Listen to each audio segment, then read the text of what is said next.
Hi everyone, my name is Jacob Lee.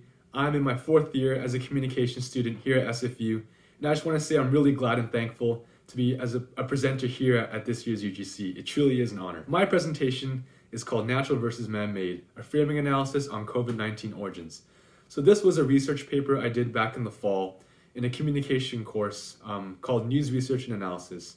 And I basically wanted to see how COVID originated, but more importantly, how the news covered the origins of COVID. Just to give a bit of a background context here, there are two main theories that came about over the past couple of years that theorize how COVID came about. So first is called the natural science theory, which is more the familiar one, where the virus came from a bat or bats, and then it got transmitted to more animals in a wet market in Wuhan, China, and then it ultimately got transmitted to us humans. And the second theory is called the lab leak theory. And Donald Trump was the first person to come up with this theory back in April 2020. And he said that basically the virus came from a laboratory in Wuhan and it was leaked out onto the human population. What I wanted to see was how were these theories portrayed in the news? And so because the lab leak theory was originated in the US because of Donald Trump, I wanted to see how this became popular within the US and how American news media covered it. And so this leads me to my first research question. On a more domestic level, how was the lab leak theory framed within the US? And so the two news outlets that I used for analyzing this issue was Fox News and CNN. It's pretty obvious because Fox News is mainly a Republican news outlet and CNN is a Democratic news outlet. So obviously they would butt heads about this issue. And then because this issue involved China, it became a global issue. And so this leads me to my second research question. How was the origins of COVID-19 framed between the US and China? And the two news outlets I used for comparison for this question was Fox News and CGTN, which is a news source in China. The methods of analysis that I used for this research paper is called framing analysis. And framing analysis is basically how the news covers a certain issue. If you look at this picture here, you see a guy just filming an actual scene. And you can notice that the camera itself, it only records a portion of the whole scene itself. And obviously, that leads to a misperception on what was actually going on. In the camera, it looks like as if the guy on the left is trying to stab the guy on the right, but in reality, the whole scene itself was the other way around. And so it's the same thing when it comes to framing in the news. Sometimes news articles and outlets, they portray an issue in a way that frames the issue that in which it takes out some information and it magnifies other pieces of information. And so when we read this article or watch this TV segment, we're often given a misperception about the holistic view of this issue itself. And so I kind of wanted to see how this was shown in the origins of COVID-19. How I did this was that I selected 40 total articles across the three news outlets, Fox News, CNN, CGTN. And after reading all these articles, I came up with 5 different frames. And so I coded each article into one or more of these frames in which it fit. And so I'm just going to quickly go through each of these 5 frames. So the natural science theory frame basically states that the article says that COVID came from bats. The lab leak theory frame, same thing, the article would state that COVID came from a lab. The third frame, called cover up through denial, this means that the article actually blamed China for elevating the natural science theory by suppressing and denying any plausibility from the lab leak theory. And then fourthly, the conflict frame, pretty self-explanatory. This is when the article would accuse a certain news outlet or accuse a certain country for their actions. And then lastly, the lab leak falsehood frame, which basically states that the article would just downright refute the lab leak theory, saying that there's no evidence, no plausibility to it, and they use scientific data to back up their claim. This is my results table. As you can see here, I just coded each article from each news outlet to one or more of the 5 frames. And so just to note again, each article may have been put into more than one frame. So my math is not wrong here. So when it comes to the findings from our first research question, I found that the lab leak theory was framed as something that was covered up by China. And Fox News was the main culprit for doing this. If you look at my table, you can see in the cover up through denial frame, Fox News had 7 articles in that frame, and that was the most out of the 3 news outlets. When you look at CNN though, it's pretty interesting because actually across those 5 frames, it's pretty spread out evenly. And so I had to do some more digging in this specific news outlet. And I found that the timeline of CNN's articles actually followed kind of the political narrative of how people thought COVID originated. And so, for example, in the beginning, they thought it came from bats. And so they would write articles that saying COVID came from bats and the lab leak theory does not make sense. However, when more research was done on the lab leak theory, they kind of shifted their focus in a way that followed this discourse and said that, okay, wait, hold on.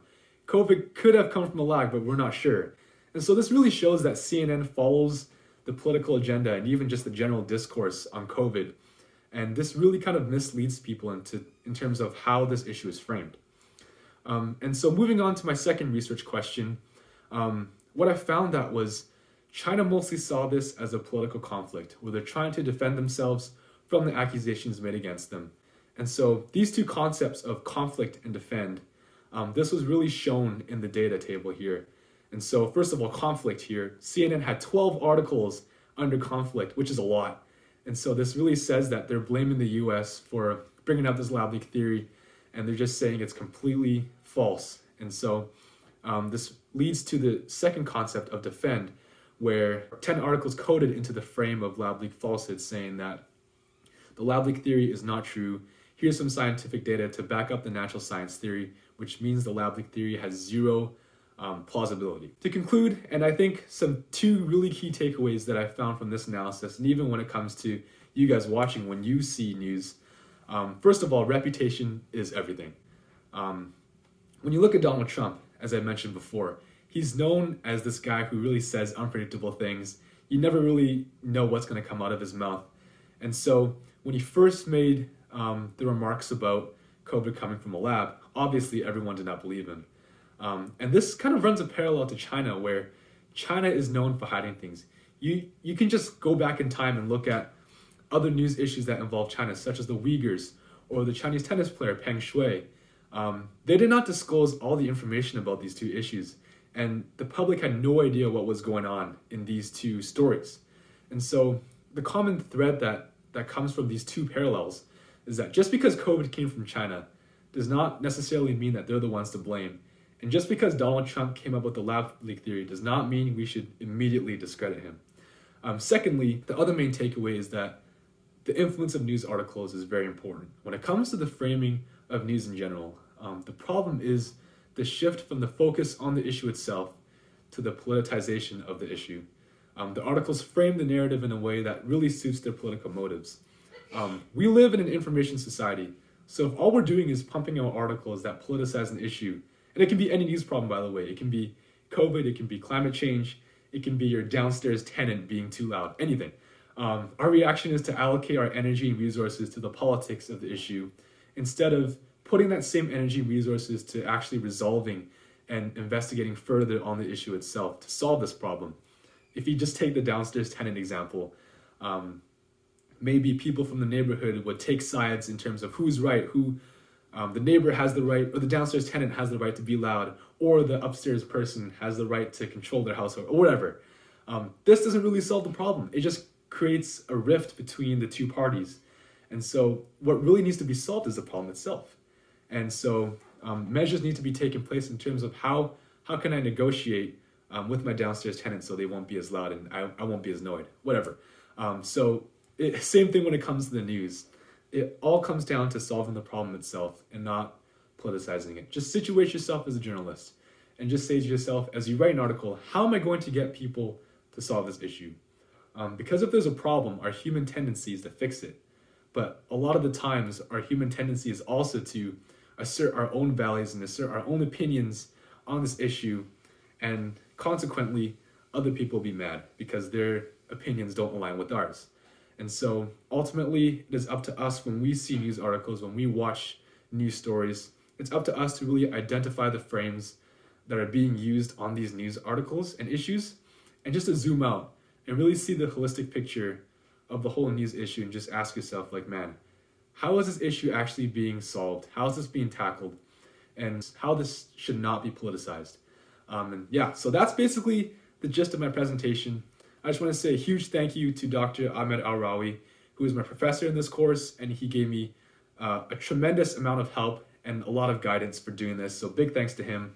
And also, this presentation just scratches the surface on what I did. I wrote a 5,000 word paper, and I have a bunch of Excel spreadsheets and even like an even bigger PowerPoint than the one I'm presenting to you right now. So if you want any of these things, contact me at jbl15@sfu.ca. And if you have any questions, please feel free to ask me as well. Thank you again for having me at the UGC, and take care.